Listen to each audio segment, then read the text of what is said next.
On va aller avec la troisième question.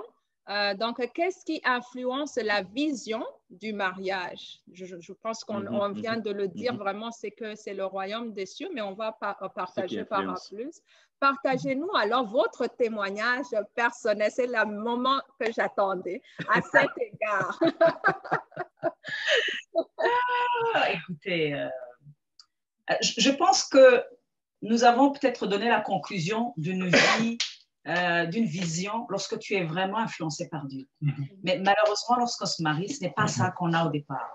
Donc, le mariage ou la vision qu'on a du mariage est très influencée par plusieurs sources. Donc, l'une des choses qu'on peut dire, c'est que la culture déjà influence notre façon de voir. Les femmes font ceci, les hommes font cela. Il y a des familles, plutôt des cultures polygames, des cultures polyandres, où c'est plutôt la femme qui a plusieurs maris, la monogamie. Donc, il y a beaucoup de choses qui peuvent pousser une personne à être influencée en se disant, tiens, je dois faire ceci, parce que chez nous, on a appris à faire cela. Il y a aussi la religion, qui a aussi une grande importance. Donc, souvent, on se dit, je dois me marier parce que il faut que je trouve le chrétien parfait, le Superman parfait chrétien. Lorsque tu es une jeune femme et lorsque tu es un jeune homme, en général, on cherche quoi souvent, chez je dirais les garçons, les hommes chrétiens qui ont consacré leur vie à Jésus, ils se disent, je ne peux pas avoir des relations sexuelles avant le mariage. C'est ça. Alors, quel est le moyen d'avoir des rapports sexuels? C'est le mariage. C'est le jour du mariage. Alors, Nathalie va penser qu'elle va épouser le prince charmant. Et moi, je me dis, l'objectif, c'est le truc là.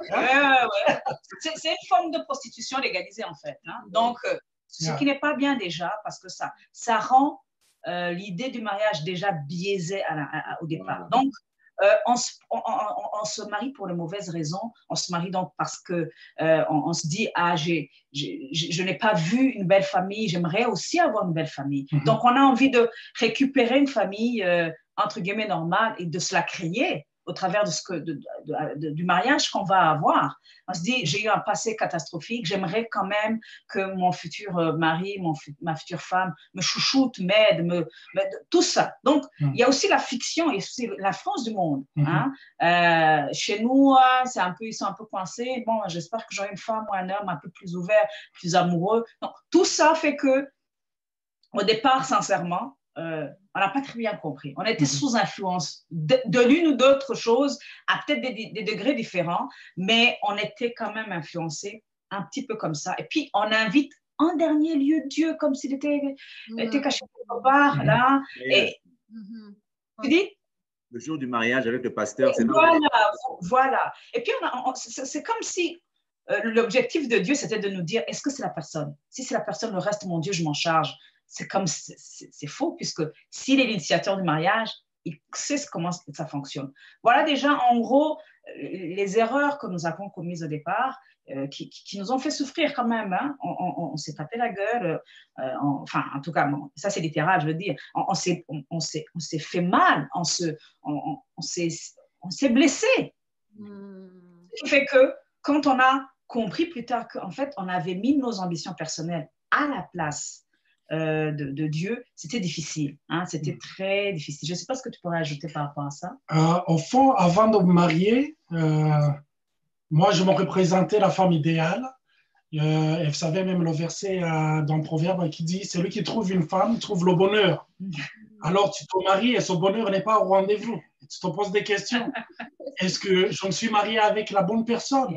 Et si c'est la bonne personne, est-ce que c'était le bon moment? Parce que des fois, tu te dis, mais pourquoi je ne trouve pas ce bonheur dont on m'a tant parlé et je ne le vois pas chez elle? Et tu te poses des questions, tu es dans la confusion. Et avant de me marier aussi, j'avais lu des livres, j'avais participé au séminaire sur le mariage. Mais on m'a appris à aimer une femme, mais on ne m'a jamais appris à aimer Nathalie. C'est vrai. Et c'est ce qui se passe souvent. Il y a des principes, des ABCD, donc de comment aimer sa femme, de comment la femme doit aimer son mari, le respecter plutôt. Alors, c'était la même chose. Il y avait trop de conceptions, trop de concepts, trop de principes. Et moi, je lisais énormément, je dévorais beaucoup de livres. Et à la fin, je me disais, mais qu'est-ce qui arrive? Qu'est-ce qui se passe dans mon ménage? Parce que j'étais frustré. Et quand on s'est marié, on était chrétiens. Et on était chrétiens. Et je souviens. D'abord, la première raison de ma frustration, c'est que je voyais que je ne parvenais pas à la satisfaire. Et je me posais la question, je me disais, mais est-ce que c'est une femme capricieuse? Mais qu'est-ce qui se passe? Donc, j'avais tout le temps, donc, ceci n'a pas été bien fait, ceci n'a pas été bien fait. Et là, je me disais, mais Seigneur, je ne peux pas devenir Robocop, je ne peux pas devenir une machine. Et elle avait des attentes et j'avais des attentes. Et parce que souvent, on dit que il y a une expression qu'on aime utiliser, j'ai trouvé ma moitié. Et souvent, quand les deux moitiés se retrouvent, chaque moitié réclame de l'autre pour devenir complet. Ouais, voilà. Alors, la question qui va devenir complet en premier. Voilà, c'est qui qui fait le premier pas. C'est comme si chacun tirait le drap de son côté. Exactement. Et c'est ce qu'on a fait. Et c'est pas après que le Seigneur nous a visités, parce que je sais que des fois, il disait, mais tu vois, toi, tu es un homme de Dieu, tu es tout le temps dehors en train d'aider les gens. Tu cours, chaque personne qui a besoin de toi, tu es là, tu es toujours présent. Mais quand tu arrives à la maison, on dirait qu'on t'a débranché. Tu ne parles même plus à parler. Tu es là, tu veux dormir. Tu peux en parler? Oui, déjà, on aime souvent en parler par rapport au tempérament. Il avait un tempérament extrêmement différent du mien. Mais en même temps, j'avais des besoins émotionnels tout à fait féminins. Donc, il y a une personne qui a parlé de la place des sentiments. Peut-être qu'on va en parler plus tard. Ces sentiments existent. Dieu nous a créés avec des sentiments. Seulement, l'erreur que les gens, après ça, c'est ce que j'ai compris beaucoup plus tard, l'erreur que les gens commettent, c'est de penser que c'est le conjoint qui a l'obligation de te combler émotionnellement parfaitement. Non, non, lui, c'est une ressource que Dieu va utiliser. Mais la première source, c'est Dieu. Et moi, j'étais avide émotionnellement, trop. Je le bouffais. Je voyais que je le bouffais vraiment. Mais à un certain moment, j'ai vu que ça ne marchait pas. Hein. Il parlait chinois, je parlais indien, il parlait japonais, je parlais kirundi. Et ça, moi, j'ai même commencé à dire, mais peut-être qu'on devrait se séparer. Hein. Que, je ne sais pas. En tout cas, pour le bien des enfants, c'est bien qu'on soit un peu indépendant parce que ça commence à être long. Donc, mais après, j'ai dit, Seigneur, si je me rappelle de comment tu as intervenu quand on s'est mariés, tu ne peux pas être avec moi et accepter que je divorce. Ben, je vais d'abord revenir à toi. Et là, je loue le Seigneur pour toutes les mauvaises circonstances qui peuvent nous arriver et qui nous poussent toujours à revenir vers lui. Amen. Vraiment, même si elles font mal, au moins, elles nous poussent à nous agenouiller, à revoir nos priorités. Et là, c'est comme si Dieu m'ouvrait les yeux et dit, Nathalie, arrête de prendre Olivier comme ton Seigneur et Sauveur. Je suis ton Seigneur et Sauveur. Amen. Et moi qui t'ai créé à mon image, tu n'as pas été créé pour Olivier, tu as été créé pour moi. Certes, tu es d'Olivier, mais pour moi. Donc, la première vision, c'est moi, ce n'est pas ton mari, ce n'est pas ton couple, ce n'est pas ta famille, ce n'est pas tes enfants. Et là, les choses ont commencé à se mettre en perspective. Et je me rappelle que c'est là où j'ai dit à Olivier, maintenant, je vais décrocher. Je décroche et j'ai senti vraiment Olivier être libre, totalement être rassuré, se sentir, en tout cas, moins stressé par rapport à moi. Et c'est à partir de là que j'ai vu des changements. Dieu aussi l'a visité de ce côté-là, en lui montrant que ce n'était pas, certes, sa grande responsabilité de me combler, qu'il n'y avait que le Seigneur. J'ai eu comme une bouffée d'oxygène parce que j'étais arrivé à un point, à un stade là où j'étais désespéré. Et je priais, j'ai dit, Seigneur, on m'a appris à aimer une femme, mais on ne m'a jamais appris à aimer Nathalie. Mais c'est toi qui as créé Nathalie. Alors, montre-moi. J'ai invité Jésus à devenir le Seigneur dans ma vie par rapport au fait d'être mari. C'est ça. Parce que j'ai dit, je suis arrivé au bout de moi-même. J'ai utilisé les stratégies qu'on m'avait données. J'ai essayé, que ce soit les langages d'amour, j'ai tellement essayé, j'ai changé, mais ça ne marchait pas. Alors, je me suis dit, mais Seigneur, qu'est-ce qu'il faut que je fasse de plus? Et là, je me rappelle ce jour-là, je me suis agenouillé, j'ai dit, Seigneur, hands up, viens et aime Nathalie à travers ma vie. Amen. Franchement, j'ai dit, viens et comble Nathalie, parce que j'ai compris que je ne peux pas la combler. Je ne peux pas. J'ai beau essayer, je ne peux pas la combler. Et de son côté, Dieu était en train d'opérer dans sa vie. La même chose. Et la même chose. Alors, il est venu un jour, il m'a partagé ce que le Seigneur avait appris pris à travers le livre de Genèse. Ouais. Et là, c'était la première fois que j'entendais ça. C'était vraiment la première fois. Ouais. Et ça m'a tellement touché. Je me rappelle que je lui ai dit en Kirundi, je vais essayer de traduire en français. J'ai dit, Imana ishimira kunkuyeko. Donc, que Dieu soit loué, il vient de me délivrer de toi. Donc, c'était comme une délivrance, franchement. Parce que, vous savez, même pour les gens qui sont mariés depuis, je dirais, quelques années, il y a même, je dirais, cette intimité, cette complicité qui n'est plus là. Oui. Parce que chaque fois que je voyais son message, que le téléphone sonnait, que je voyais que c'était son message, je savais qu'elle allait me dire, Olivier, hein?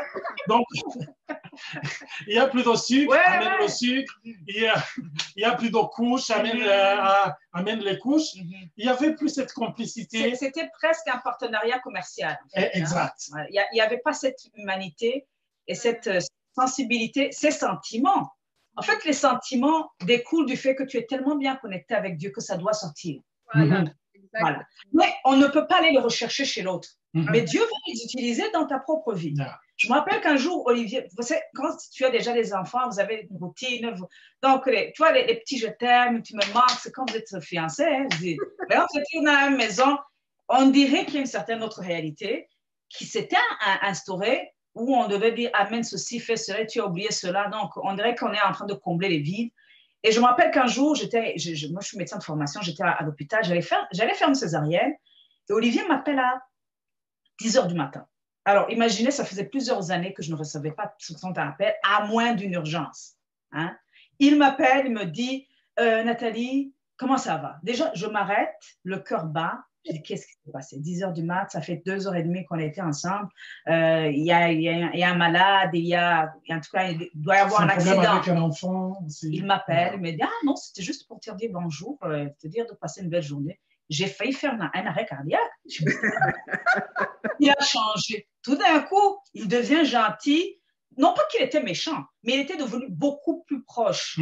Ce que j'avais toujours espéré, en enlevant mes attentes d'Olivier, et en me disant, Seigneur, tu es celui qui va me combler. Fais-le au travers de lui ou pas au travers de lui. Je sais que tu es extra. Écoutez, les amis, ça a marché. Pourquoi? Parce que c'est vraiment Dieu qui est centre de notre univers. Et elle, un jour, elle m'appelle et je me dis, qu'est-ce qu'elle va m'annoncer? C'est peut-être pour acheter le pain ou acheter le lait. Mais elle m'a dit, Olivier, j'ai acheté des poissons. Tu veux qu'on les prépare comment? Et là, je crie sur mon téléphone et je dis, on a changé ma femme! Non, trust me, je n'étais pas du genre à dire, chérie, je te prépare quelque chose. Non. Tu te débrouilles, tu es grand, tu es adulte, tu dis au boum de... Mais même moi, je m'étonnais. C'est ça ce qui est bien, c'est que quand tu places tes regards sur Jésus, même toi-même, tu es surpris de ce qu'il a fait entre ta vie. Parce qu'avant de voir cette intervention de Dieu, soit on utilise je dirais, deux outils, que ce soit la violence ou la manipulation. Alors, on essaie de manipuler, on essaie de... comme les enfants manipulent, essayer de manipuler. De tester, de voir si ça marche. C'est ça. Et les femmes surtout, elles essaient de bouder. Alors, vous savez, surtout pour les mélancoliques, quand elles boudent, même si elle est dans la chambre, tu le sens à partir de la cuisine. Elle remplit toute la maison et tu as envie de fuir. Et là, des fois, vous savez, comme dans les psaumes de David, quand il disait Seigneur, quand est-ce que tu me délivreras? C'était ma prière. Oh mon Dieu. En tout cas, on est bénis et c'est tellement bon parce que votre témoignage, je suis sûre et certaine qu'il y a pas mal de personnes qui ont vécu cette même transformation. Oui. Et nous-mêmes, on peut le témoigner, on l'a déjà témoigné, c'était comme ça aussi en avant. Et c'est là où on voit que lorsqu'on vient dans le mariage, on vient avec cette vision de vivre le mariage du roi et de la reine qu'on voit dans la télévision. Tout est beau, tous ces sentiments vont continuer. Mais mes amis, ce n'est pas comme ça. Parce que tout cela, en fait, c'est cet amour charnel. On dirait que c'est cet amour du monde. Parce que ce n'est pas un amour qui est centré en Christ. C'est cet amour que nous avons grandi en regardant dans la télévision, comment les sentiments, le prince charmant est venu t'a recueilli. Et tu penses que ça va continuer.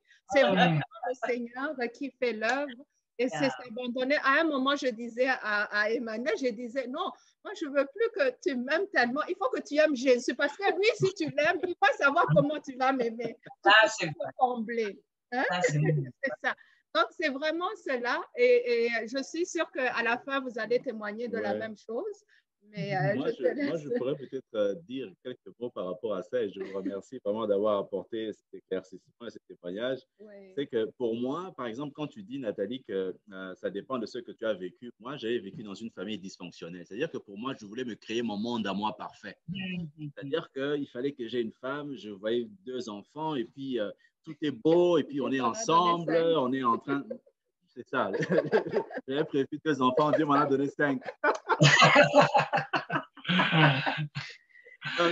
C'est terrible. Donc, tu veux quelque chose de parfait, que tu peux organiser avec des vacances, que tu contrôles, en fait. Tu veux créer ton monde à toi et ce n'est pas possible. Donc, c'est un peu ça.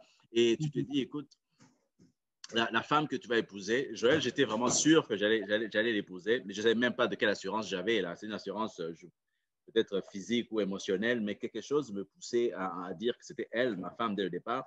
Mais ça a dû prendre vraiment des années pour faire un accomplissement. On s'est rencontrés en 1998, on s'est mariés en 2007.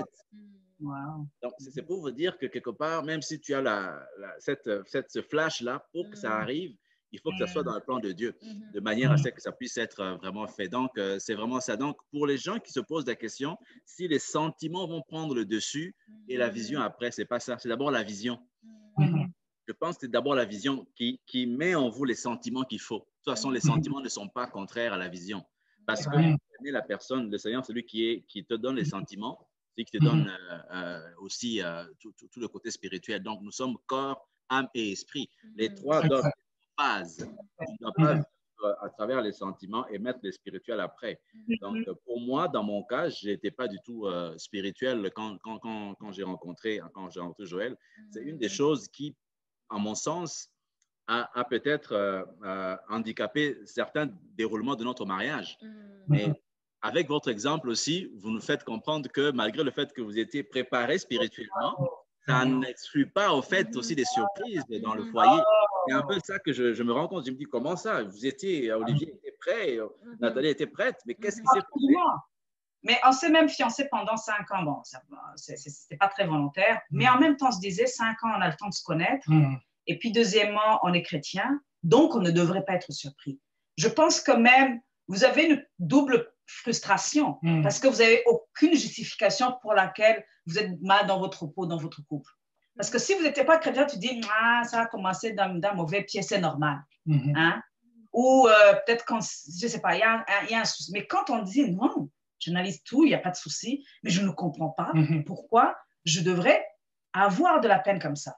Et là, je pense que c'est encore plus difficile, même pour les couples chrétiens qui n'ont pas essayé de cacher leur douleur, mais qui n'arrivent pas à affronter réellement ce qui est en train de se passer dans leur vie. Parce qu'il y en a beaucoup qui souffrent dans les couples et qui n'arrivent pas à verbaliser, à dire qu'ils ont mal.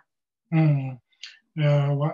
C'est vrai. Et il y a quelqu'un qui a posé la question comment ça se passait dans l'intimité pendant cette période où on était déconnectés. Vous comprenez ce qui se passait? C'était déconnecté aussi. C'était aussi déconnecté. Souvent j'entends les gens qui, durant les mariages, avec les chances des vœux, j'accepte, je promets que je vais t'aimer. Je jure que je vais t'aimer dans les bons, les mauvais moments. Alors, j'ai souvent envie de les arrêter, de leur dire, mais vous parlez de quel bon moment, vous parlez de quel mauvais moment. Parce que chaque fois qu'on parle des bons moments, on fait référence aux bons moments qu'on a déjà vécu. Quand on parle des mauvais moments, on parle des mauvais moments qu'on connaît déjà, qu'on a déjà vécu. Alors, la question, c'est qu'au fond, tu dis, j'ai envie d'être fidèle, j'ai envie de t'aimer, j'ai envie de rester avec toi. C'est un vœu. En français, on le dit bien, c'est un vœu. C'est un souhait. Par la grâce de Dieu. Mais en Kirundi, on dirait que c'est presque comme une promesse. Mais on peut pas tenir cette promesse parce qu'on ne sait pas ce qui va arriver. C'est pour cela que au commencement Dieu, même la parole de Dieu dit au commencement Dieu. Parce qu'en parlant des trois sources de vision par rapport au mariage, que ce soit la culture, que ce soit la fiction, que ce soit la religion, tout ça intronise le moi. Moi, c'est moi. Moi avec mes droits. Donc, la femme, elle doit. La femme, elle doit. Ou bien l'homme doit. Ou bien l'homme doit. Alors, on est là, on intronise le moi, l'ego ou le faux moi. Et quand Dieu te visite, il change ta perspective et tu commences à comprendre que ce n'est pas le moi qui doit régner, c'est Dieu qui règne. C'est lui qui doit avoir la priorité, la première place dans votre vie. Et surtout, vous rappelez que vous vous êtes pas marié pour vous. Vous êtes marié pour lui. Amen.